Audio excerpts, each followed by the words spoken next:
Hafaday, good afternoon. The Committee on Health and Human Services, Health Insurance Reform, Economic Development, and Senior Citizens now convenes this public and informational hearing.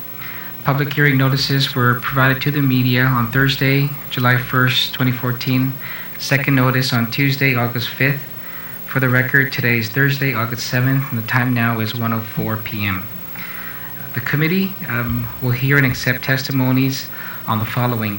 We initially had scheduled Bill 381-32, an act to establish the Anesthesiologist Assistant Act, as part of the agenda this afternoon. However, I'm going to postpone that hearing, and we will provide the public with the new date for that hearing.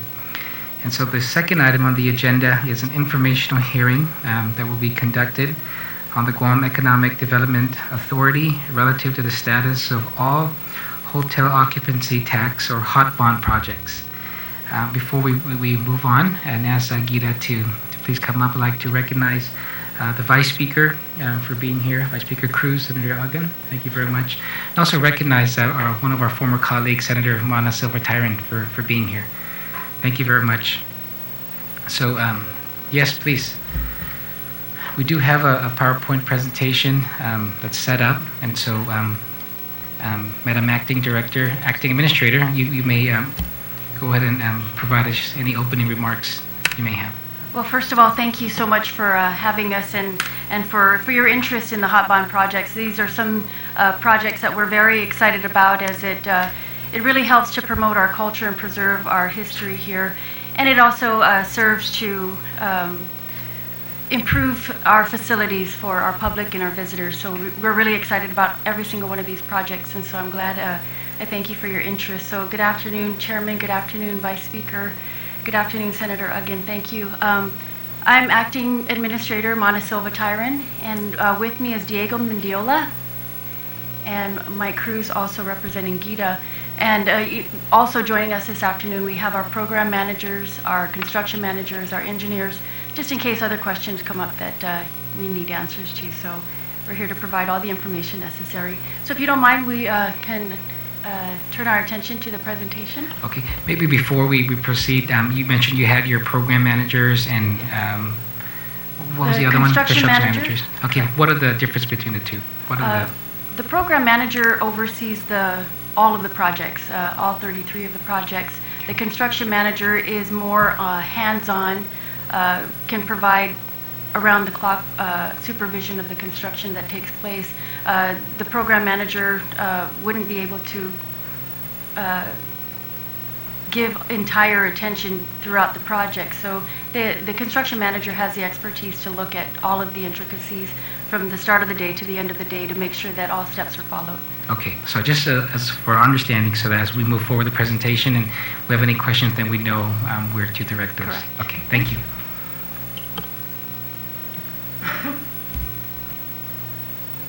Hafaday, Mr. Chairman and members of the committee, thank you for the opportunity to present a status report on the hot bond program authorized by Public Law 3228 as amended.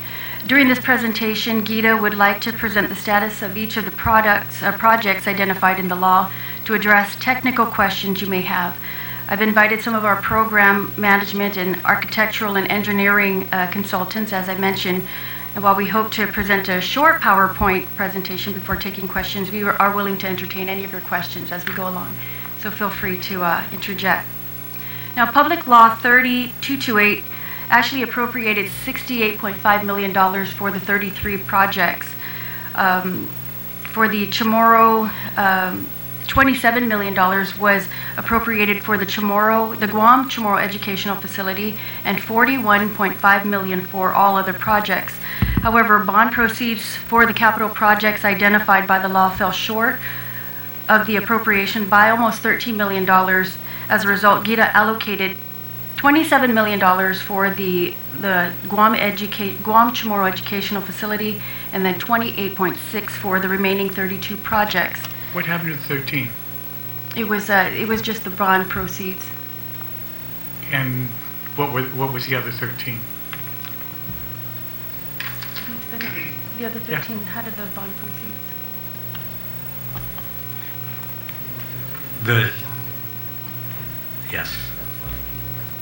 Yes. What was the bond that was issued? How much? The amount available for construction was 55.569 million. And how much of did the 55 include the cost of closing the bonds? No, actually the bond was something like 89 million, and then part of the proceeds were used to pay off a previous bond issuance, and Okay. so the That balance was the 28 that was owed previously. Come on. Yeah. No, I apologize. Also joining me is the director of the Guam Visitors Bureau, Carl Pangilinan, who was also the former administrator of GITA. Confident Vice Speaker, yes, actually, Mr. Cruz is correct. The total bond amount was just south of $90 million, and a big chunk of it was actually used to refinance the older hot bond. That was 28? I believe so, yes. It was almost the exact cost of the museum. After cost of issuances, it's noted that 55.6 million was left for all of the construction Okay. projects. No, I just wanted to make sure that we got that on the record.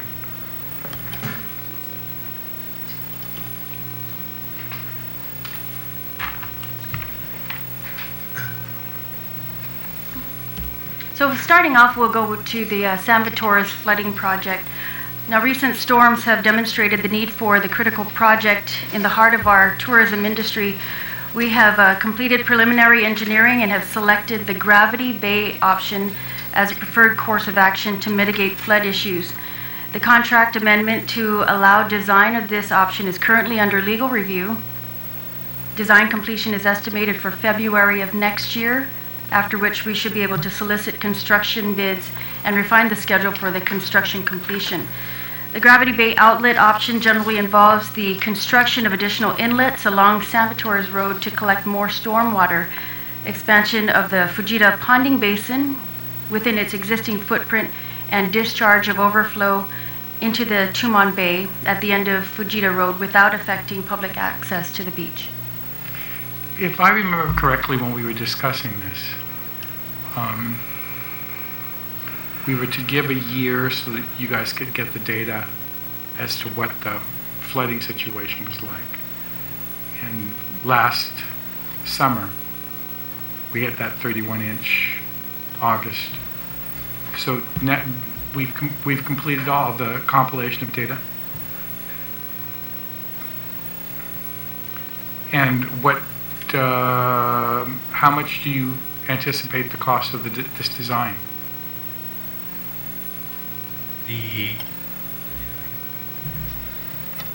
For the design, the estimated cost is just over 600,000. And what do you anticipate the cost of the construction? I believe the original estimate, this is from the designers, was just over 6 million.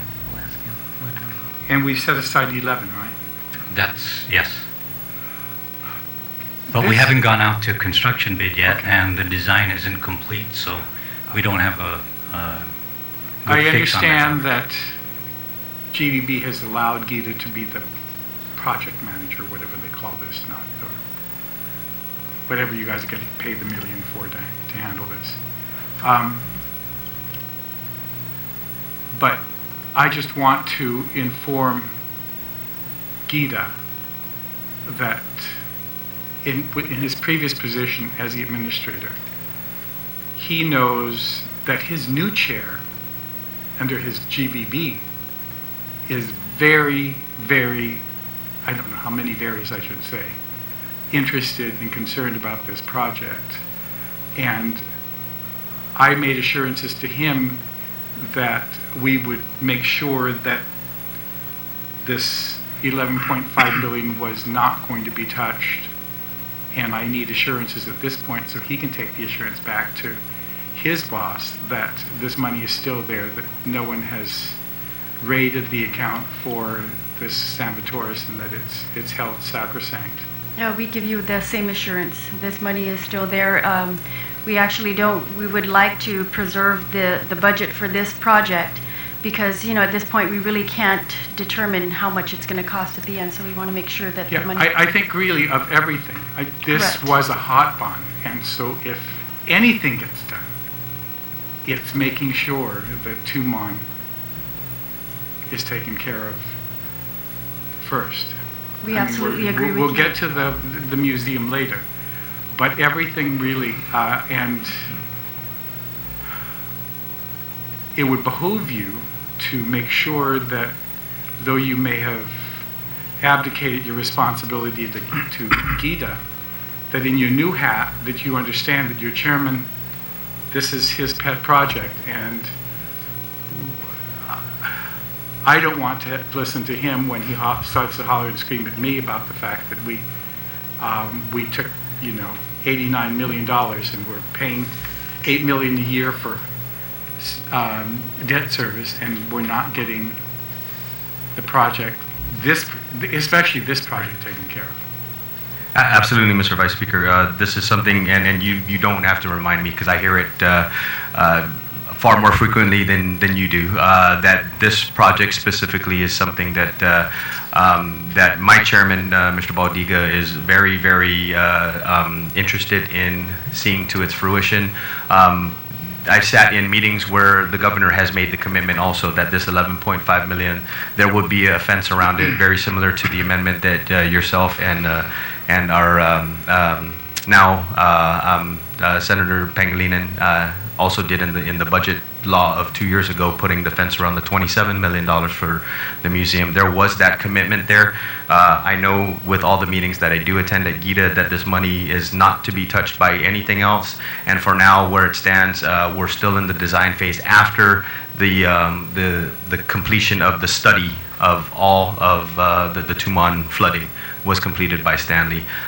They did come up with some proposed solutions. I believe that was shared with this legislature at the last informational hearing. I'm not sure, but the range in which these solutions come in were at the very affordable end, and then at the super steep, not affordable end that can include some horizontal drilling out to well beyond the reef, things upward of $30+ million. So we're very, very aware. I personally stay very close to this particular project. Please, because I think we owe it to Absolutely. to GVB and to the hotels that since they provided and will be providing this for the next 30 years, that we make sure that we take care of them. Okay. Just before you go on to just on this topic too, you said there was preliminary studies done. Yes. Yes. Okay. And so what was the low end you were talking about? And I've heard about the 35 million potentially. That could be if it's a full flood mitigation, right? If we're going to do it the right way, that's how much it was going to cost. But what was the study? Yeah, actually, and I don't want to talk out of turn, and I'll defer, but my basic understanding of it is that all of the options that were presented were the right way. These types of rain events that the report noted are supposed to only happen 2, maybe 3 times a year at most, and in those two or three times a year, the water is already going to drain off naturally into Tumon Bay. What shook out of this report was that the most affordable option is this design for the Gravity Bay outlet, which would trench and put a pipe out into Tumon Bay, and for the 2 or 3 times that the San Vitoris ponding basin does overflow, it would flow into this pond and directly out into the bay. And so this 11.5 that is being set aside, that was that the medium of the study or the initial study? No, Senator. Actually, as I recall, the different options kind of focused on disposal of the water. So one option was the Gravity Bay outlet option, where the water was disposed of into the bay. Another option that they looked at was to take the water and pump it to the former quarry. Fujita? Yeah. Well, the former Fujita, is that where that area? Not Fujita. It was over, the Cristobal. It's the one up quarry. up the hill. And then there was Okay, yeah, one that's option right. to dispose of the water over the reef So there were a lot of different options to dispose of the water, and that constituted a lot of the different costs that were involved.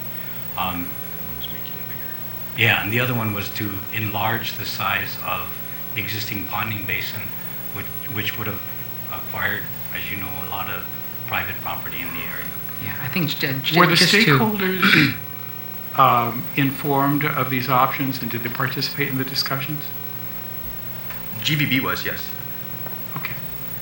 But just And to we did- also just go back to what the vice speaker said about how this is a hot bond, and this is a big problem for Tumon, the flooding, and we said okay, 11.5. So I want to know where that that must have come from the study. Where did that 11.5 come from? That amount that we're saying that's what we're budgeting for this flood mitigation. It was originally based on a determination of what the scope of work would be, which has changed because we now have the study. So the final study is not complete, right? Is that what you say? That's still The initial preliminary engineering study was completed. It was on the basis of that engineering study that we selected the Gravity Bay option. That option is now under design, or will be under design soon. Okay. It's just that I'm concerned because with the recent storms that passed through, we saw flooding not just in Tumon but throughout the island. So we checked with Public Works. There was a study done in 2010, I believe, and that for throughout the island. That estimated amount to fix this problem is about 150 million, I believe. And so I don't know if that included Tumon, and what did that study look like? I'm sorry, Senator, I'm not aware of that study. Okay, so I guess and that's why we're here. We're trying to, ensure that, what we're doing here are things that are going to be, not just patches, right? And something that would actually, resolve the problems we have there. Because I remember this is before my time, but remember there was plans already. Flooding was happening already 10, 15 years ago in Tumon, and I don't know if something was done there or there was plans to do it, but we still have that problem. I think even worse today. So I think that's, I guess, we'll make it go ahead and continue, and if we have any other questions, then we'll ask it in the end. Okay? Unless you have But just to make sure that GVB did talk to your members, and I'm not going to get complaints later that we wasted 11.5 million on this. We are aware of the different proposals. We are aware also that the proposals that were set forth, there wasn't enough money to handle the Cadillac version, if you will, which would be like the horizontal drilling, which we were also a little wary about the mechanical component of the pumps, because we were told by Stanley Consultants that we just given Guam's knack, if you will, for not maintaining equipment and not maintaining gear. We mentioned that the 2 times a year that these storm events do happen, that machine has to work, that pump has to work. And, sort of rolling the dice to make sure that the pump works when it needs to work is something that we weren't very comfortable with, given the price tag. So the option with the Gravity Bay outlet was presented. We were fine with that, but we were also looking at the possibility of perhaps expanding the ponding basin. Additionally, one of the other things that's not mentioned here is adding additional storm drains. The inlets will address a lot of the roadside flooding that you do see, and I think they mentioned adding, I forget the number of storm drains, but that from the study, they came up with adding X number of storm drains that would mitigate a lot of the flooding on the street level. So those were the options that were presented through to our board of directors at a special. We gave them a half an hour to make their presentation during one of our board meetings. Okay. I just don't want to spend 11.5 million and the very next day be slapped alongside the head and told that. Understood. Yes. Okay. Thank you. I've asked the question, so I have it on record now. So the design completion should be finished by February of next year. The construction completed by February of 2017. And your stakeholders understand this timeline, Mr. Yes, it was. I just found out on Monday, so it'll be communicated at our next board meeting. Okay. Thank you. The Plaza de España is one that we're very proud of and recently completed. As you know, the completion was very recent in December of last year, and we turned that over to the Guam legislature. We reiterate that we couldn't have done this project without the assistance of the Guam Preservation of Trust, which provided financial assistance to do the archaeological work here. The Plaza de España did include 3 specific projects identified and completed by GIDA. This included the restoration of the plaza walls, the restoration and rehabilitation of the azotea, and the restoration of the chocolate house. Excellent job. It's beautiful. It is beautiful, and the tourists are really enjoying it as well. Pedestrian safety, this includes the Chamorro Village and Tumon Bay crosswalks. The crosswalk specifically between Chamorro Village and Skinner Plaza, and then the crosswalk at the intersection of the Duty Free Galleria in Tumon. The design of both crosswalks has been completed, and we are now preparing for the solicitation of both construction bids. However, a traffic study is now necessary to take place between the Boat Basin and Paseo Loop traffic lights. This to synchronize the lights with the crosswalk, which may change the design plan for this project. We're currently reviewing the options for the crosswalk at the Chamorro Village, so we are opting to proceed first with the Tumon Bay crosswalk while we do the assessment of the Agana area crosswalk.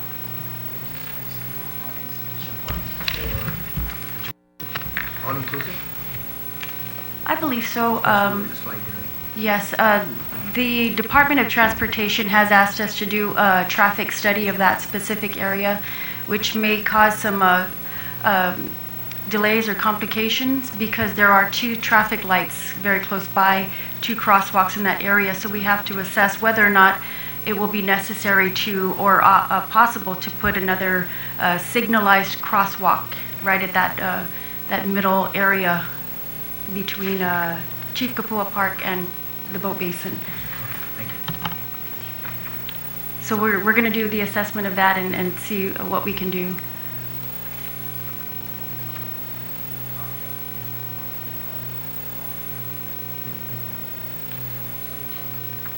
Thank you.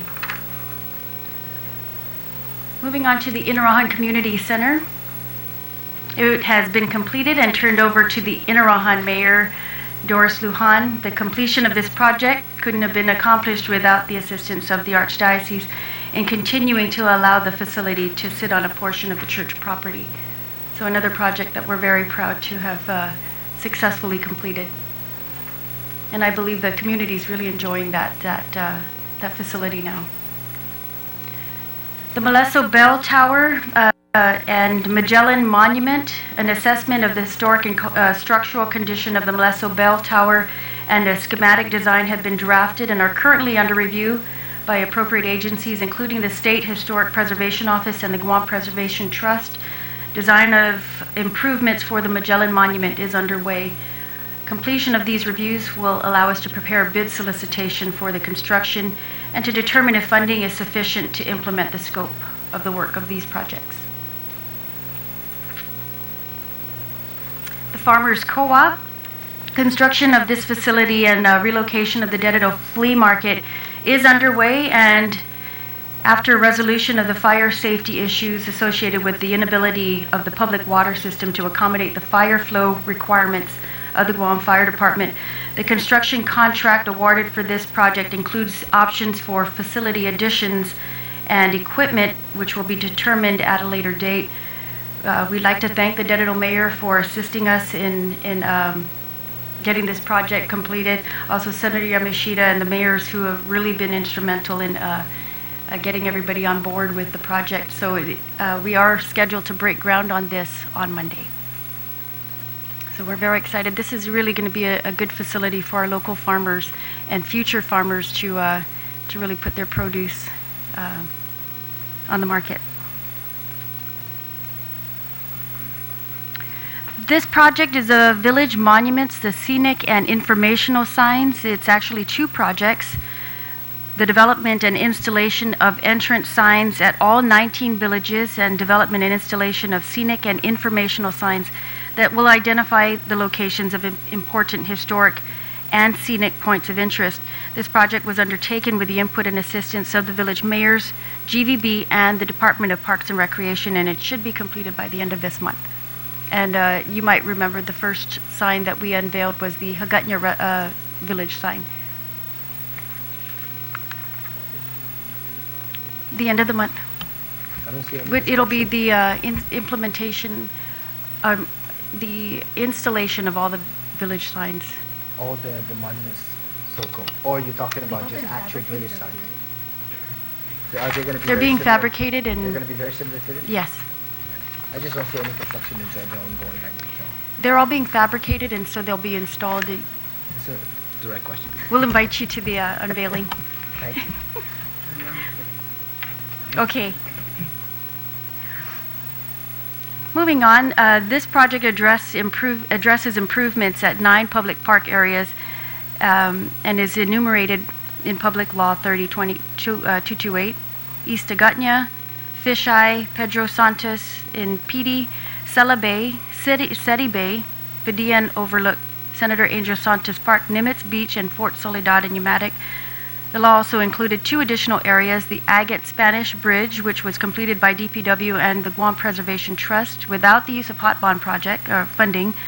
The Talifofo Bay Overlook was also identified in the law. However, DPW is doing some road construction, so that may not be the best use of our funding to develop and restore that area. A portion of that property is also privately owned.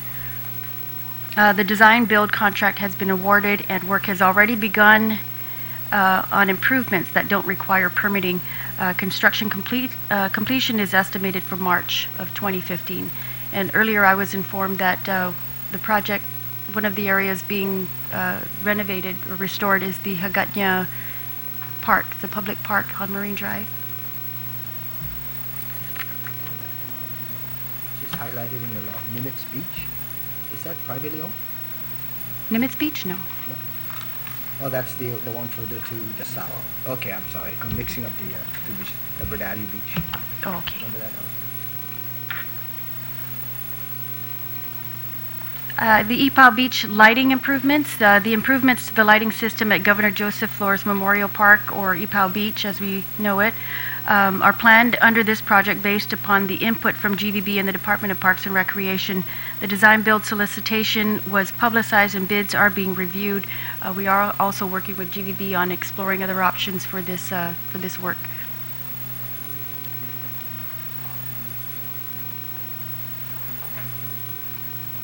I believe that is something that we do consider.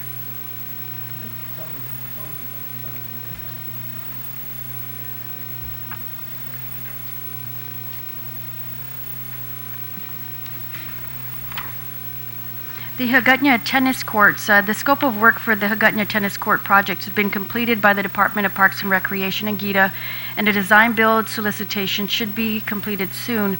The focus of the solicitation will be to resurface the existing court, but not to resolve the land subsistence issues affecting one of the courts.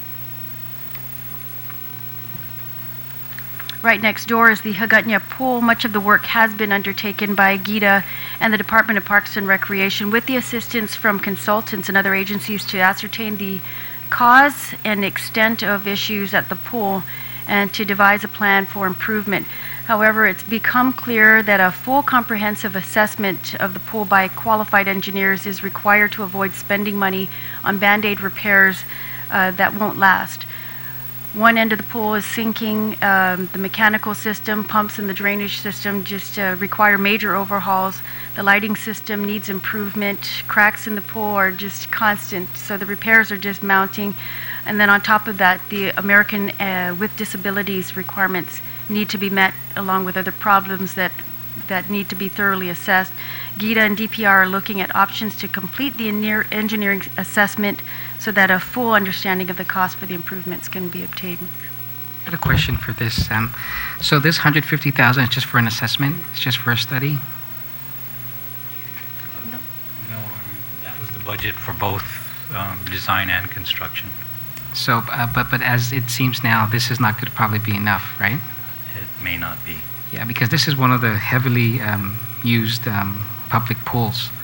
And I know I got, my concern, I've talked to Parks and Rec about this too, is that they used to have a pool lift that brings people down, people with disabilities, but then it was removed. And so it's a big concern for me if we're seeing all these problems now, and this is not going to be enough to fully restore that pool. So when do you anticipate to have some sort of final assessment on this? I don't have a date on that specifically, but we do agree with you. The assessment will help us determine how much it's going to cost altogether to repair the pool, or if it's even worth it to consider this area. Perhaps it might be another area that we would have to look at. The swimming pool has been just riddled with complications and problems, from cracks on the walls to equipment breakdown. So the assessment will really give us a clearer picture of how much it's going to cost to restore, and if it would be more cost effective to perhaps rebuild the pool or place it somewhere else. Okay. And maybe your project manager or your construction manager can speak more about this? Sure. But we'll do it after. We'll come back to it. But that's something that I have interest in hearing more about. Thank you. Public Law 30228 also required investment of hot bond proceeds into non-construction projects, as indicated in this slide. Almost $4.3 million was provided to the Guam Preservation Trust, while an authorization to expend $200,000 was provided to the Hagåtña Restoration and Redevelopment Authority for projects associated with the redevelopment and revitalization plan. With respect to the Mangilao Public Market, GITA authorized the Mangilao Mayor Nito Blas to implement the project via a memorandum of agreement that ensures funds are accounted for and all laws are followed in improving the facility. The mayor has already completed various improvements, and GITA is processing invoices to pay contractors. The Public Law 3256 mandated that GITA provide $2 million in grant money to fund the construction of the Guam Fishermen's Co-op using hot bond funds. As a result, the funds originally allocated for the Community Sports Recreational Improvement Fund and to acquire Gun Beach were transferred to the trustee sub-account for the use in the construction of the Fishermen's Co-op facility. Similarly, the Guam Power Authority completed the San Vitores and Agana Bay lighting projects without the use of hot bond funding. The funding allocated to these projects was then transferred to the construction of the Fishermen's Co-op. You have Community Sports Fund, $50,000 transferred to Fisherman's Project. So Correct. that $50,000 was allocated specifically for the Fisherman's Project. So looking at all these, plus the $2 million for the Fisherman's Co-op facility, so you're looking at in excess of $3 million? Am I reading this correctly? Senator, the Community Sports Fund, 50,000, the 1.195 from 55 Beach, So 5, yeah. and the San Vitores Agana Bay lighting project. Right. Those are the three projects whose budgets were transferred to fishermen. So the total... It doesn't total $2 million. What we did was we took, to make the $2 million, we took from other projects. For example, yeah. Thank you, Senator. Vice. Yeah, the next slide identifies where all the money came okay, from. so this Fisherman's Co-op facility, $2 million trustee sub-account is inclusive of all those transfers. Yes. Because the way I'm reading is, the way you're presenting it is, okay, this is another subcomponent of the overall transfer, so it all adds up. So that's why it wasn't clarified. Even our color was changed to highlight the difference. I apologize for that, No, Senator. not a problem. Thank you for the clarification. Next one. And now the Guam Chamorro Educational Facility. This is, the Guam Museum, as we refer to it. For the Guam and Chamorro Educational Facility, we've committed almost all of the $27 million appropriated by the legislature on program management, design, construction management, exhibit fabrication, media production, procurement of audio-visual equipment, security systems, the Chamorro translations, and arts.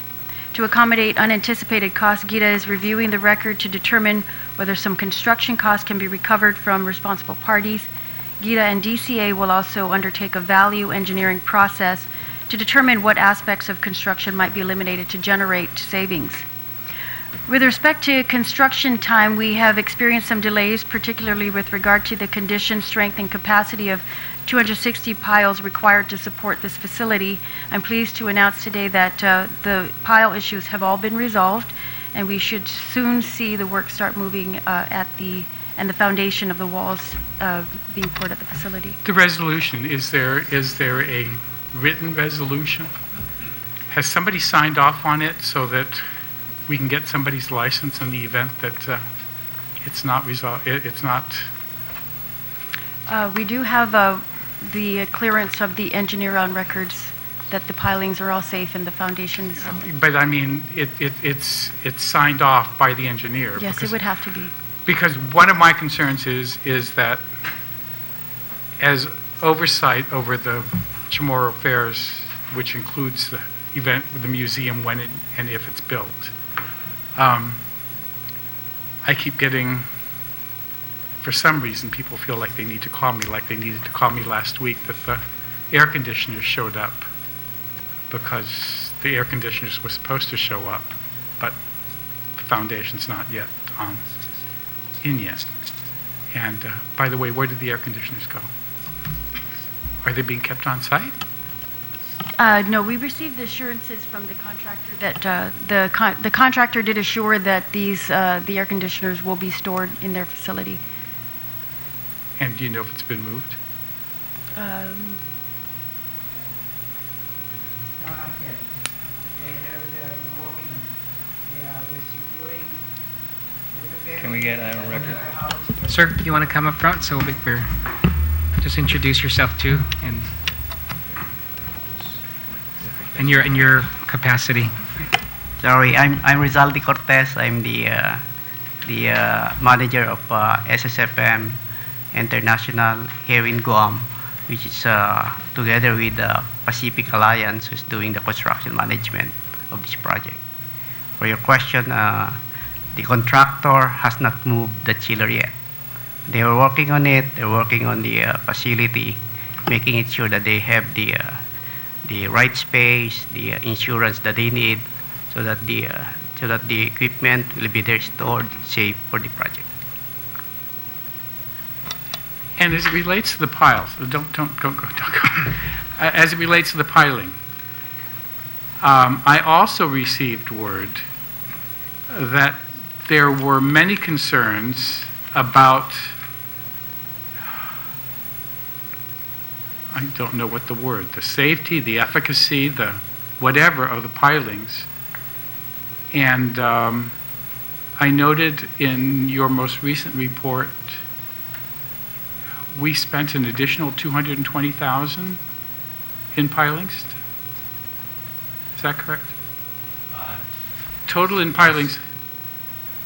We added. That's correct. There were additional piles. Yeah, there were additional piles that were required in the project. And has my understanding, and again, this is a public hearing, and I'm just repeating what the word that got back to me is that the contractor offered to underwrite the cost of a safety inspection or some kind of certification of the pilings, that they were willing to pay for it. I mean, they got an additional $220,000, but they were willing to pay to have someone certify that the pilings were now secure and you could continue with construction. But the word that I received was that they were told,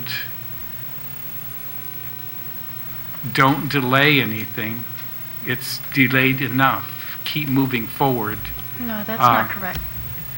We were working in collaboration with the contractors. There were some issues with regard to the quality of the pilings that were already put in the ground. Tests were done, retests were done, and they were certified that these pilings were adequate and strong enough to hold the foundation of this building. But at no time were we told or were we giving any instruction to rush the project. We are all of the mindset that we have to ensure that we have a quality building and quality construction is taking place. So does the final, you said that all clear was given. Correct. So it confirmed the initial pilings that were done, that the initial pilings were correct. Correct. So the delay and the extra $200,000 that was spent, all that was, it delayed it. And number two, it just confirmed that the integrity of the first pilings were indeed what the engineers had determined to be. Is that correct? Correct. Okay. Senator Ada? Mr. Chairman, I certainly don't question the veracity of what the Deputy Director is saying, but I'm kind of curious. Where are the engineers that are supposed to be doing the certifications? Why don't they come up to the table and give that assurance? Thank you.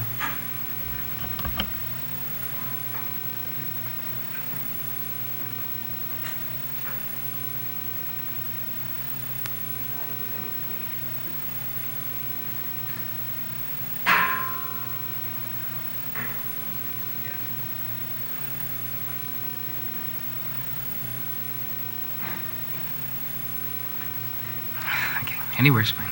We can move the mics. Hi, I'm Tom Camacho, structural engineer of record for the museum. I'm the vice president of Dueñas Camacho and Associates.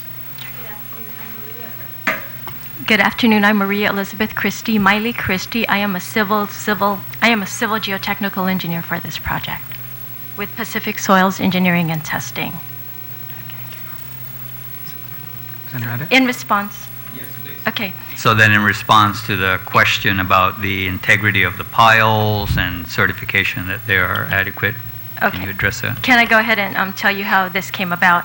When we were first approached to design this project, we did the soils investigation. When we did the soils investigation at the Agana project site, we went ahead and we gave recommendations considering various pile supports with Tom's office. We considered 3 different types of foundations, more like a value engineering in which we considered the types of loading they would get, the structures expected to receive, and we would evaluate the settlements. Because of the loading imposed by the structures and considering the wind and seismic loads, we felt the best option would be deep foundation systems, which would be pile systems.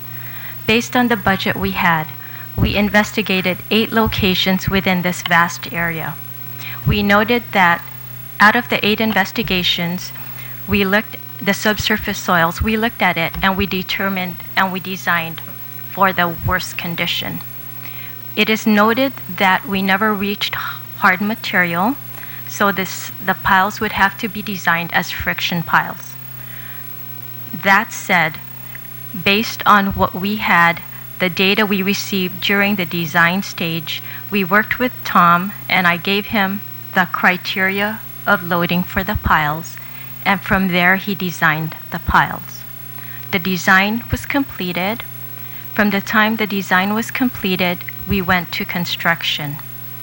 From construction, in pile programs, we have this, what we do is we do an indicator pile test to further investigate the other locations within the building and to basically verify what was done during the more limited soils investigation phase.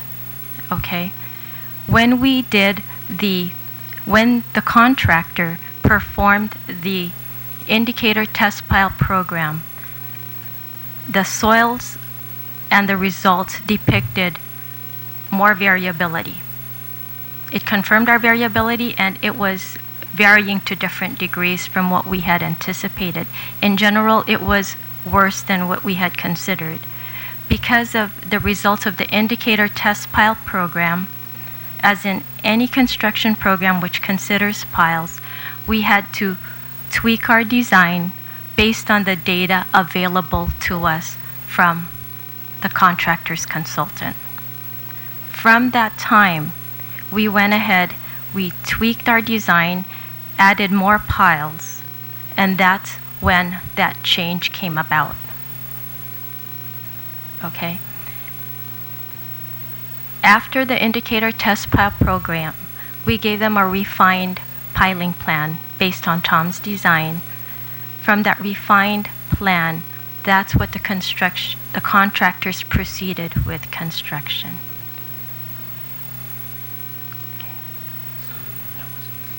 So there was no findings of cracks in the piles. Okay, so after the pile, we had the test pile program.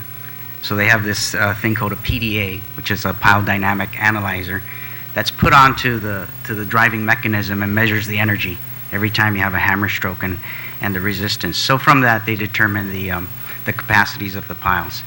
After that test pile program, which was only conducted on 10 piles, we determined the pile length, at 75-foot lengths you cast, and you drive down to the tip elevation. So you just drive them in. So after that, the specifications call for what they call a pit analysis, which is it's a pile integrity testing. What they do is they hook up some instrumentation, take a 2-pound hammer, hit the top of the pile, and it measures the sound waves all the way down to the tip of the end tip of the pile. If there's any disruption to that signal, it picks it up. So when they perform that test it's just like a second check on the pile integrity. When they perform that test, 60 of the total number of piles showed some sort of anomalies. The signals were interrupted with something. So, in discussions with the foundation driving expert, who's done many pile driving, I guess they're Healy Tibbetts consultants, and he's a registered engineer doing deep foundations all over the world. He's saying many things can happen. So he recommended that we take the pile dynamic analyzer and test these piles that were questionable, the 60 piles. So we had done that. And of those 60 piles, everything tested okay. All the integrity of the piles, I think, were good. Of all the 200 plus piles, I think there were 3 that were damaged. 1 during the test piling program and 2 during the entire process. So of the 200 piles, preliminary results from the pit analysis showed that there were 60 potentially damaged piles. After the PDA, there were 2. And so after that, we had a classification of A, B, C, and D piles after that pit analysis or that integrity testing. And then there was a question on low blow counts. Some of the piles, the contractor said, hey, some of the piles were going in rather very easily and very soft. And because they're friction piles, we knew that they'd freeze up after they're driven to a certain length. Though their consultant said, hey, there's some, there could potentially be some reduction in capacity. And so they made the recommendation to retest it, and that was the issue. We said that, that it's driven to specification, and yet you're questioning it. And this is when they said, well, they will pay for the retesting. So we said, fine, go ahead and retest it. I think we made that determination. So we wanted to relieve ourselves of any question out there with regard to the integrity of the piles and the capacity of the piles. So those results have just recently come in, and all of them have proven to be within capacity. So in essence, going through this whole process, we had a design, we had a test pile program, we reanalyzed and refined the pile capacities in different zones because essentially we had varying conditions. You know, the Agana River ran through that area. So in some areas we had 110-ton capacities, in other areas we had 50-ton capacities. So between 100, which was the design capacity, and we dropped down to 50, we had to obviously add more pile supports, and that's where the additional costs came in. So after that, we redesigned everything, put them all in, and so essentially the go-ahead has been given for the foundation to continue on. So in kind of a nutshell, that's what it is. It was a long process, yes. So in a nutshell then, I guess as a structural engineer and as the civil engineer for the project, you guys are willing to, I mean, you feel relatively certain that the foundation of this structure is going to be adequate. We're not going to end up with another Army Reserve building down there that was floating and. No, based the design, the piles were, the constructed piles acted the way they were designed to be, and the testing by the consultants, the off-island consultants, confirmed that fact, the original design intent. Okay. All right. Okay. Thank you very much, Mr. Chairman. And so you have those, those are all signed off by PEs? They're PEs, yes, the construction consultants PEs, yes. And who's keeping all those signed The construction certifications? manager. The construction, the CM has them, and what they're doing is they're giving it to us for our informational purposes, and I believe Tom is looking at the 2 damaged piles. That's correct. Yes, So that information's on file. it's on file.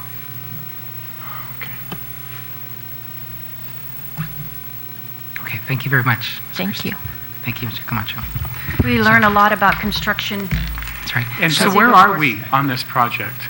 Well, we are informed in a recent meeting that they should begin pouring the foundation in the matter of weeks. Initially, this completion was slated for December of 2014. However, we are now looking, according to the contractor, more like the summer of 2015, May or June of 2015. So we're 5 or 6 months behind schedule. Correct. So has that cost, what's the cost of that delay? Actually, that delay, Senator, has not been approved by GITA as yet. Our schedule is still December 2014. The contract requires the contractor, the construction contractor, to formally request a change in the schedule, and that hasn't happened as yet. So, as Mana indicated, we know that the contractor has been talking about a May 2015 completion date, but we haven't gotten any formal paperwork from them requesting that. So that do we change. So there anticipate hasn't been any money. some penalties that will be assessed to the contractor? Possibly. Do we know what, I'm sure this 6 months delay has cost something, right? Has anyone, provided that number of what that is? We are keeping track of all of the costs of this project, and there are some requests for changes that our construction manager and our PMO have been looking at, and some of which haven't come to GITA as yet. If I remember correctly, there are like 3 layers of consultants. There's GITA, the very top of the bottom, I don't know. There's the construction manager, right? And Yes. then the PMO above the construction manager. And then we have the engineers, the architects and stuff. And are we all just kind of sitting there looking at each other and trying to figure out when is the contractor going to ask for a date, or where did We've this date actually- come from that it's going to be next summer?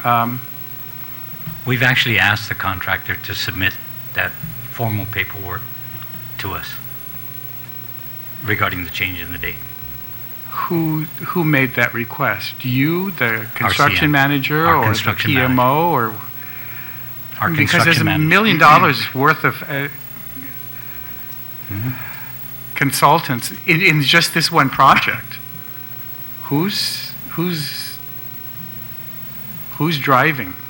Are you just kind of letting it coast? Well, I'm trying to figure out, I mean, somebody's got to ask. I mean, we're 6 months behind now. We're far enough behind that the chillers showed up last week because the original schedule was that the foundations would be down and we could put in the chillers. And so they came in on time. I mean, procurement should get an award for it. I mean, this is the first time procurement actually was on time. And it arrived. But who's going to insist and make sure that that any one of the 3 levels of $1 million advisors are going to ask the question and demand it, that we get something in writing that says this is what's happening? Well, we are staying on top of each of the contractors. We are making sure that we are following timelines. We do run into some unforeseen delays. We would never have anticipated those delays as a result of the pilings. But, those are the concerns that we have to stop. Whenever you have a huge project, you will run into some complications. And so I understand, and maybe I'll ask this question now. Who is the PMO now? the PMO is CHA. When did they take over as PMO? Because the last time I thought it was R.W. Armstrong. R.W. Armstrong was merged with CHA. It's basically the same body of incorporation, the same group of people. They were just merged with another company. So essentially CHA just took over. Was any committee of the legislature notified of this change, and was there? It was approved by our board, and I believe that... It was approved by our board, but I don't believe we formally notified the legislature of that. I think it goes back to my question earlier, right, about what duties. If you excuse me, I just wanted to point out that it's the same people who are working with R.W. Armstrong. We have the same employees who have been. Gavin Thomas has been with the project from the get-go. So these are the same players, the same group of people that we're working with, just under a different umbrella, just under a different name. But how can we get to determine what the duties of the PMO are, what the duties of the CM are? Is that something you can explain to us today, or is that something you can provide to us at a later time? Because I think it's legitimate. We can provide it to you. It's a legitimate question that was asked, that we have these so many layers, right? And so what are these the roles of each? Okay, I can provide that for you. Okay. Vice Speaker. Including what yours is. Okay. So that's a fairly substantial amount, too. And then also, I guess, as an addition, as a follow-up to provide us what this delay has cost, because if we have set aside this amount and that there is a cost and delay, of course, that's not going to be shouldered by us, right? And the other thing, which may seem very small, but I think it's not, the chillers that were delivered on site. Yes, we heard the CM say that they're going to take every effort to secure it. However, we know these things that, once they're delivered, that's when the warranty starts. I mean, that's the interpretation. The warranty starts when it's delivered. Warranty starts when it's installed. And so obviously there's a big delay here, and so we want to ensure that the warranty, once it is installed, is protected. Correct. And as owners of the property, we have the prerogative or the ability to decline or not accept the chillers if the warranty was affected in any way. And as we are told, the contractor does have insurance for the chillers. How much are the change orders to date on this For project? the museum. Yes.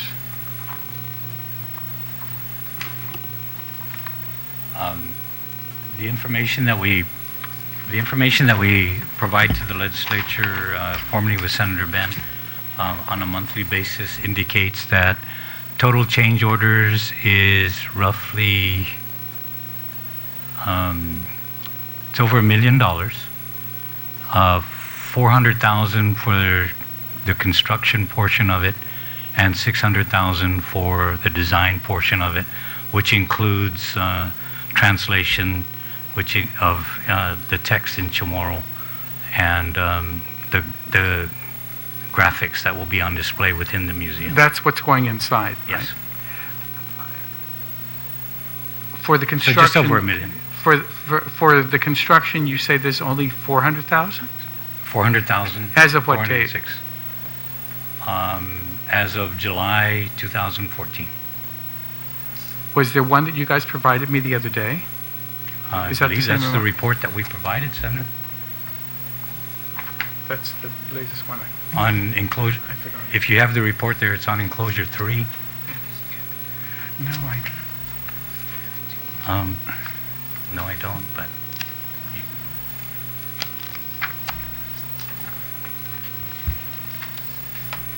if it's, I can deal with that later, but,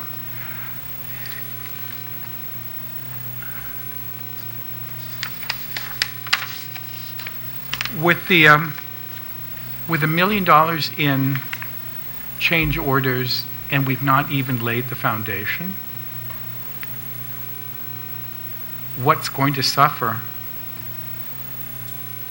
What are we going to lose as a result of this $1 million? Was there a budget allocation for change orders and cost overrun? originally there was, but I mean that money, as Mona indicated in her presentation, we've earmarked or committed most of the 27 million already. So any additional funding that may be needed for this project is going to be difficult to come by. So there's no wiggle room in the budget then? Very little now. And so $1 million in change orders so far, I would think somebody would be sharpening their pencils to answer the very Yes. question that the Vice Speaker Yes, asked. we are. What's being sacrificed? We are considering that at this point in terms of looking at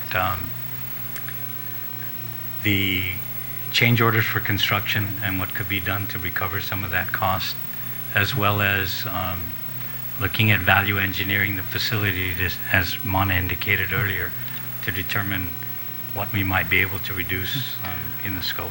I'm really rather surprised that there was, excuse me for butting in, but I'm surprised that there's no change order or cost overrun budget that was allocated. And I don't know, I mean, is that something that the architects normally would have identified in that And they did. costing Senator. plan?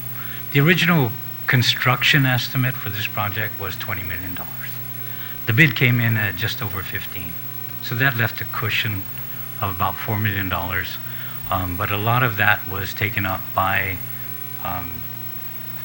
exhibits, the bids for the interior of the facility to include security systems and informational systems, exhibits, audiovisual equipment, and other, kind of soft costs have eaten into those savings. And so it's left us at a point where we're pretty close to the 27 million that's been allocated to this project. And that's why I think he's saying somebody should be sharpening pencils and find out whether or not we're going to have a building with nothing in it. Yeah. And we are looking at that, Senator. As much as we all want, and it was a desire to have this museum built, I hate to say it, but it's reality, right? I mean, don't you think now that there's got to be this pause now, in terms of, we've just got the clearance to move forward with the foundation, but I think even prior to that happening, because of these issues that we've discussing here today, that the budget being very tight, that it really is something that I think needs to be seriously discussed. Not here today, but with all the minds and sitting at the table and really discussing, because just like the Vice Speaker said, we don't want to build a structure with nothing in it. And at this early on, or this late, I don't know how you want to call it. You can call it both ways. we see it coming, I think it's just it's a wise thing that we take a look at it today. So when you say you're looking at this, when do you think you guys would have some concrete, more concrete information in terms of what it's going to look like down the road with all these change orders, with what it seems to be a budget that won't be enough to fulfill the construction? Well, we're hoping we don't get any more change orders. We're hoping that we can just proceed as planned and according to the schedule and get the building completed with very little changes from the contractor. But you're already $1 million in the hole. So the whole point is, I mean, I guess that's what the architects and the engineers do, is when they find that, their estimates is going to run over, the amount of money is available, then they go in there and they start doing some value engineering to see, what can be changed to save some money. Now we know you're already $1 million short. That work's got to get started now, and really that's something that, I don't think it's unreasonable to say that in the next 30 days, at least you guys can start identifying where the changes are going to be made. So I'm going to ask the chairman that that we ask that in 30 days you come back and at least show the initial assessment of what needs to be, what's going to be cut out. Okay. And I would like to amend that by asking that at the follow-up that we have the PMO and the CM sitting at the table with a full explanation of what, completely drawn out. Written. I want somebody's signature in blood.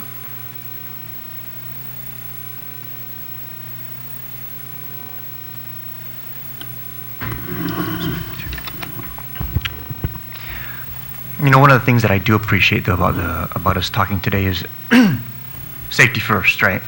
We don't want to put something up that's going to have any kind of structural integrity risk in the interest of trying to stay within budget and within timeline.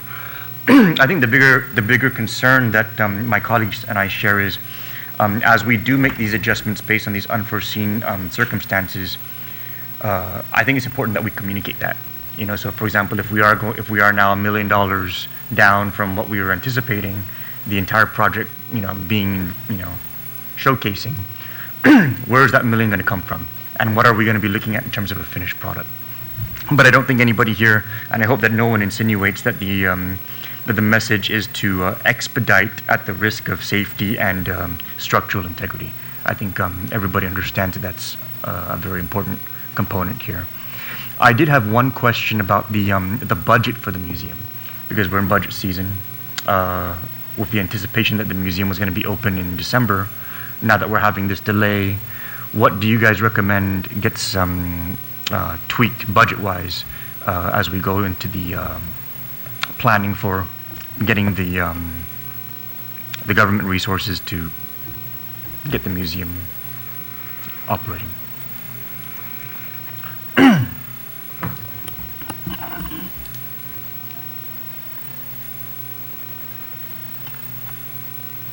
Thank you, Senator.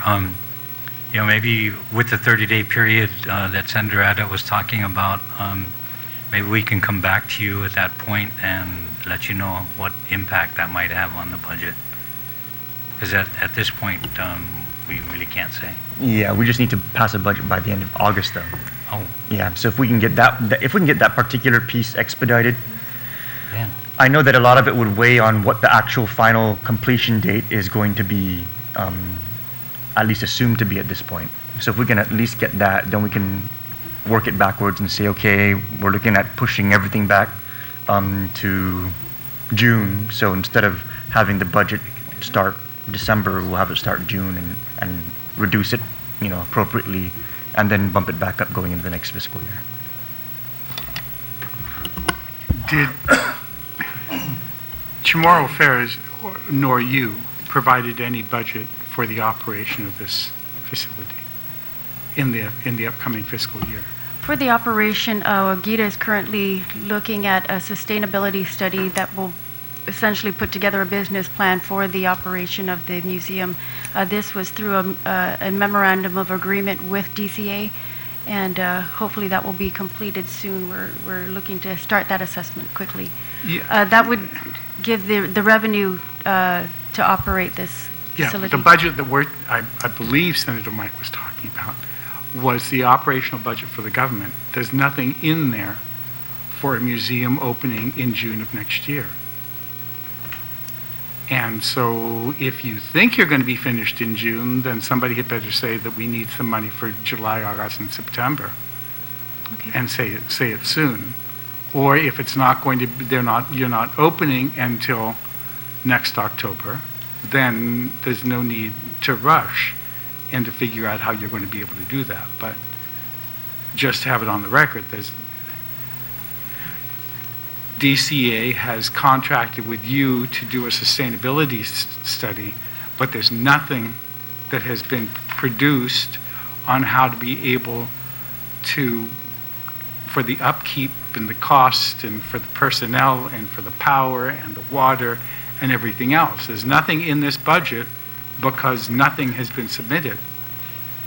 Though the governor thought this was going to finish in December, the budget that he submitted did not provide any money for the operation of this thing, unless he thought that it was going to be the foundation that was going to do this. I mean, to underwrite the cost of the operation. So you're going to need to talk to DCA about somebody either finishing up your sustainability study and determine whether or not the foundation is going to be the one that's going to be underwriting the cost of the operations, and it need not be considered in the GovGuam budget.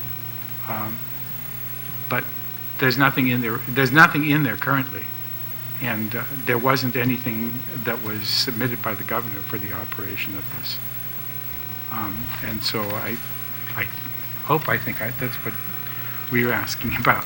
That if you're not going to be open, then we don't need to until October. Then we don't need to worry about it. But I think we just need to start talking about those kinds of things, and DCA and you, and they've obviously started to think about it because they've signed an MOU with you to help figure out how to be able to sustain this. Right. And, presumably this would go under the DCA budget, so we would allow them to put together their plan and request from the legislature for that allocation. But we will certainly work with them and help them develop that. And you're right, the assessment, the business sustainability plan will definitely give us a clearer picture as to what the government resources need to provide. okay, we could. And when do you figure that's going to be completed? The schedule right now is for 3 months. The schedule's for 3 months. For the assessment, for the completion of that assessment. The sustainability plan. Correct. Just to make it very clear on the record, if we don't get an idea of what kind of government support the museum's going to need before we pass a fiscal year budget, and it's not included in the budget, and you guys open up in June and you come back and you say we need $750,000 to have this really awesome ribbon cutting and these kind of showcases for the first 2 weeks of the first, I mean, the money's not going to be there because it wasn't requested. So if we can get that before we pass something, that would really help. At least something preliminary for us to plan around. Thank you. Mr. Chairman, can we just go back to the Tumon flood plan? I was listening in my office on what was discussed so far, and it seems that I guess with the solution that's been identified as to how to handle all that storm water, a big piece of it is what do you do with the water that you collect in Tumon? And I heard mention about expanding the footprint or expanding the capacity of the existing ponding basin without expanding the footprint. I don't know how you're going to do that. But to get to the point of my question, has I don't know what's the stage of design completion that this project is in? Is it at 50, 60, is it at 60%, 90? Are we at Zero. It's zero right now. It's zero. The preliminary design, where they looked at all the different options, it has been completed. But the actual design of the Gravity Bay outlet option has not started yet.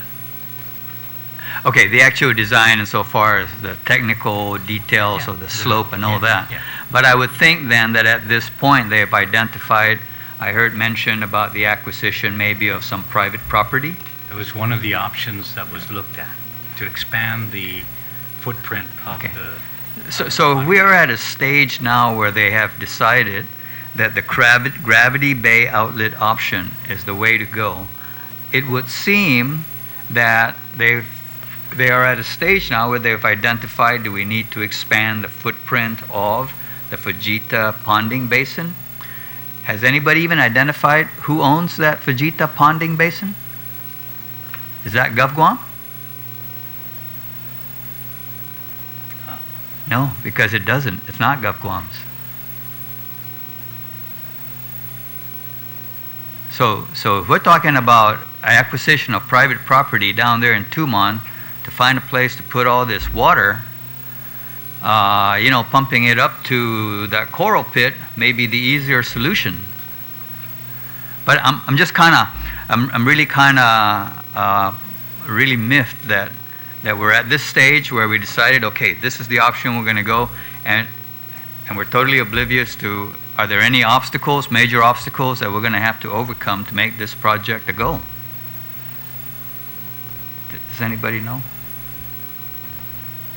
Other than we're going to put in bigger pipes, more drainage inlets, take the water over there, I don't know where. Maybe I'll do what he did when I was asking questions. Why don't we have the PMO come up and speak? I see him. I just talked to Somebody. Gavin. I said, Gavin, why don't you come speak to this? Nice to meet you. I'm Gavin with CHA. Been here for 2.5 years working on the Hot Bond program. So Gavin, I guess back to my question then.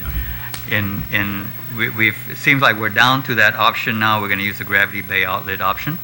Are there any significant obstacles that have been identified? And I imagine if we selected this option, whatever the obstacles are, you guys have determined that they're resolvable. Right. We looked at 5 different options. Right. All those were over budget except for one, and that's the Gravity Bay outfall. Part of that is to expand the existing detention basin by 0.25 acres. That's all we got. Totaling less than 1 acre. We need 7 acres for that to be a feasible option. That would have cost, given the price of real estate down in Tumon, $18.6 million.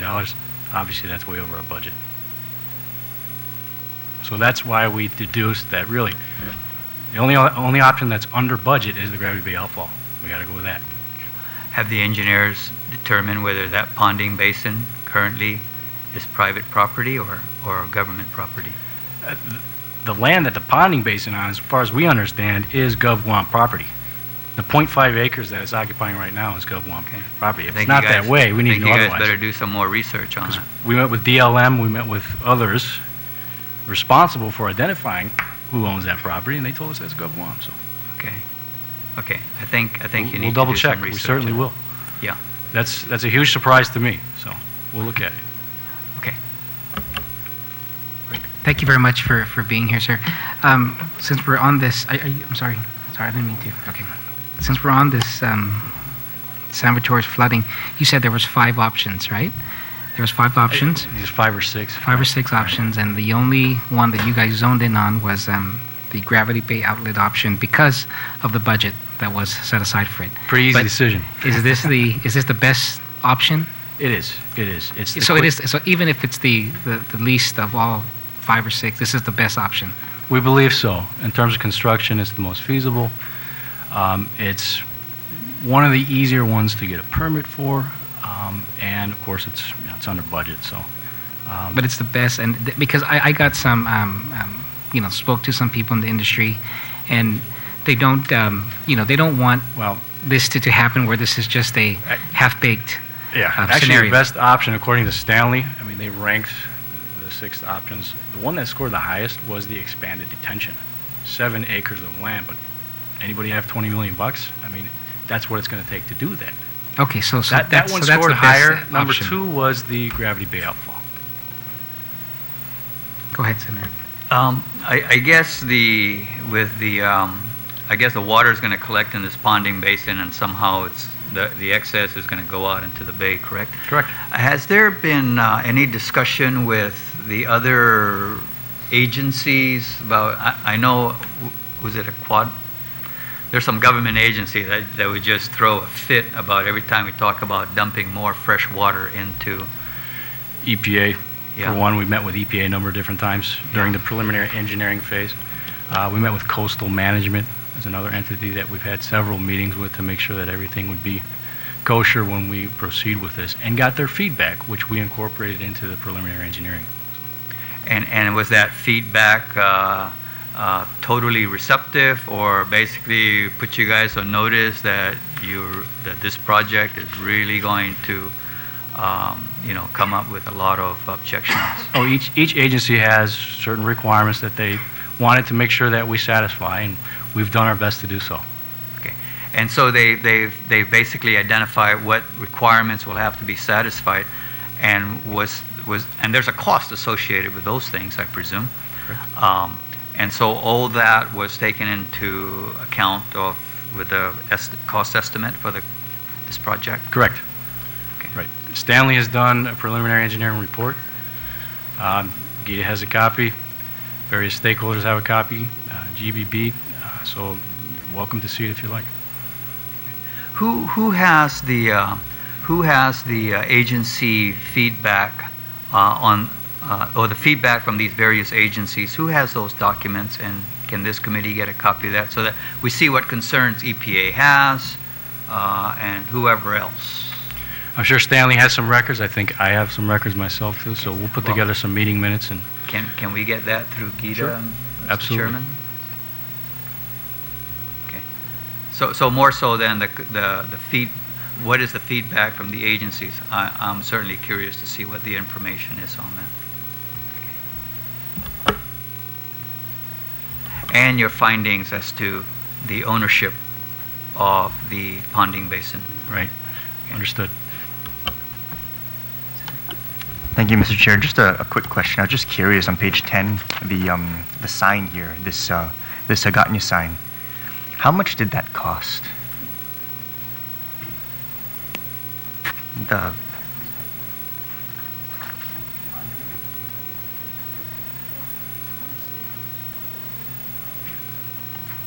I want to say it was over 15,000 each monument. We have a bid form that I did that itemizes the cost of each element of that project, so I can look it up and we can provide that for you. this is considered complete? No? Okay. No, not yet. Okay. Just curious. Ongoing. Hopefully we'll finish within a month, but the contractor has some work to do, as you Okay. know. Thank you, Mr. Chair. Senator Barnes, thank you for joining us. Did you have any questions?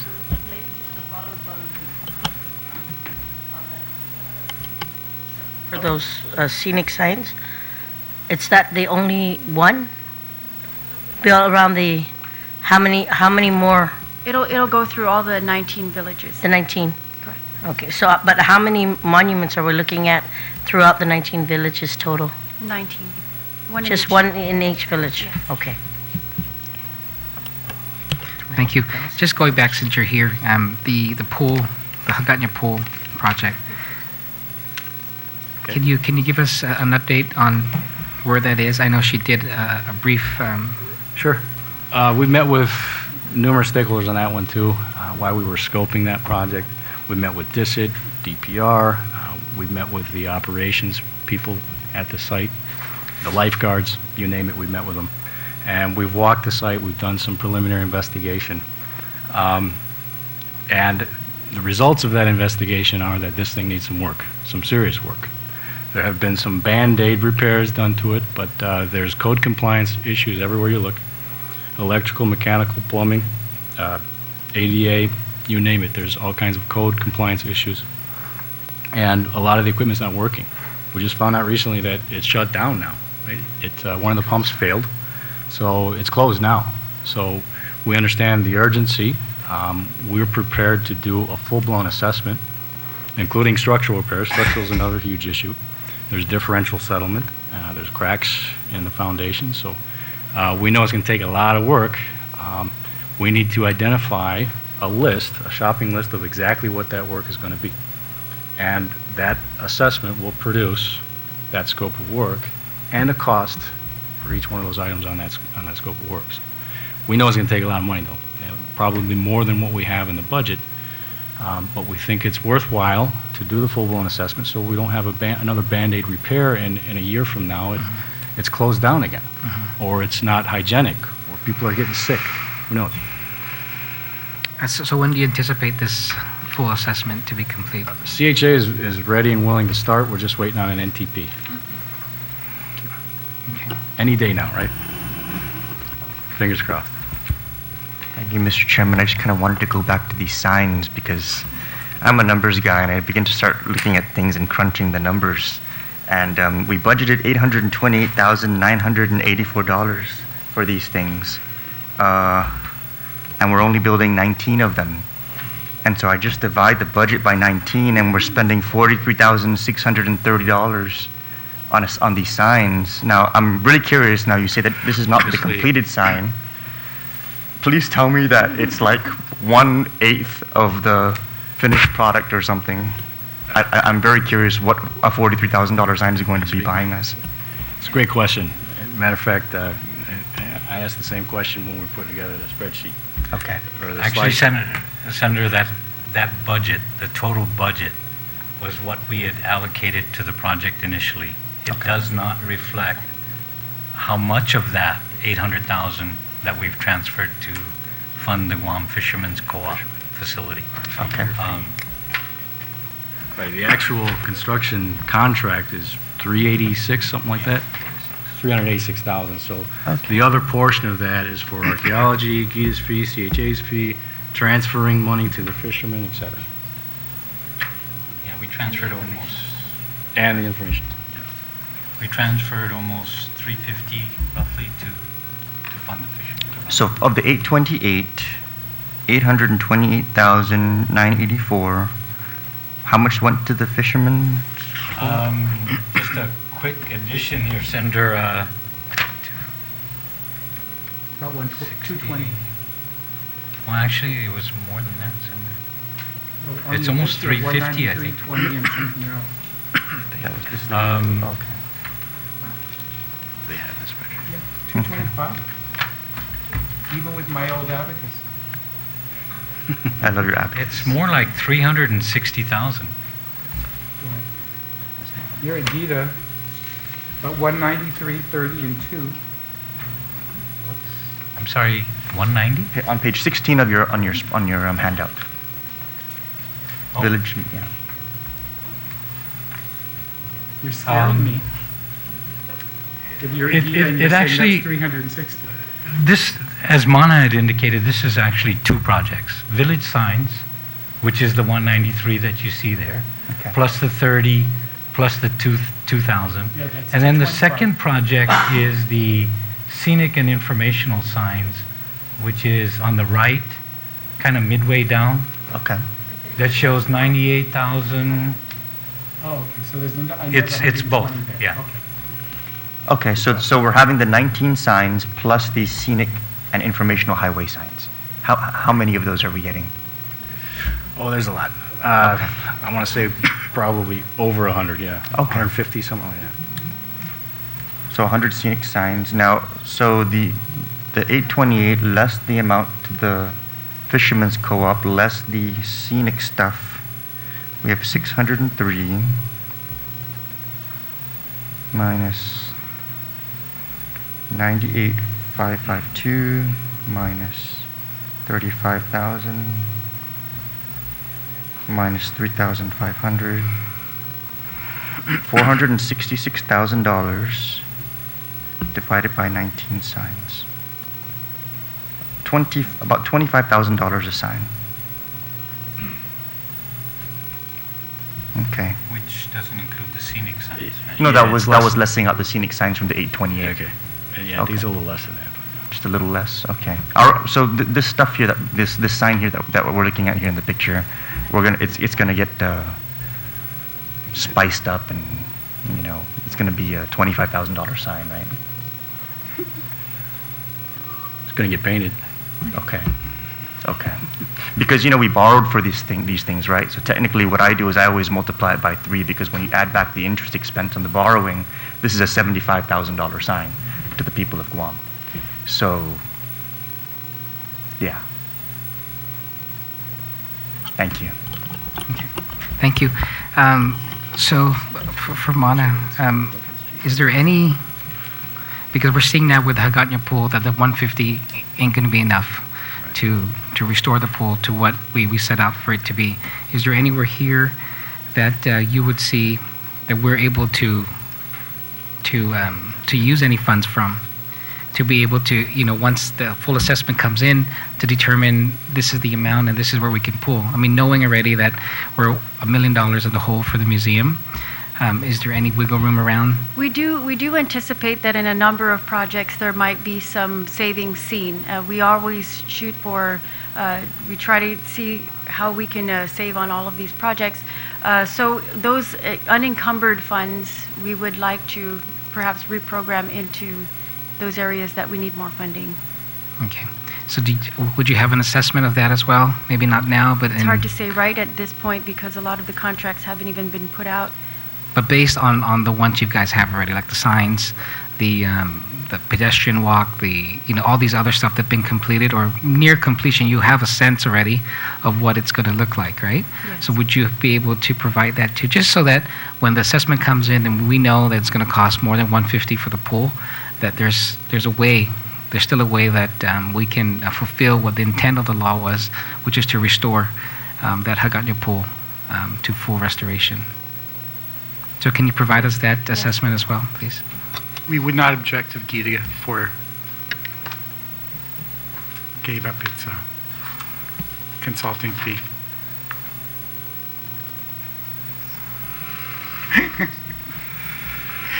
As long as you're sitting at the table, can you give us more background on the museum, your assessment and what you've seen happening and what's going on? And Well, without writing a thesis for you, basically, we've been dealt a card that we have to play. I mean, it's a low bid procurement, so we've faced a lot of challenges. We have had some delays. We've had some cost implications as a result of the contractor that we're working with and the circumstances that we've been dealt. We're all doing our best. We've got a great team of professionals, and we are working together to overcome those obstacles. We're not going to sacrifice safety or be hasty about what we're doing as a result, so therefore we are a little bit behind schedule, but I think that we can come together and make it happen. I don't want to get into the weeds about all the issues we've had, but there have been many issues that we've had to duke out, and we're getting better at it. We're getting better. We're working together well, and we're overcoming obstacles and moving forward. Hopefully we'll start to see superstructure soon. We'll go vertical and get this thing built. There's nothing that I want more.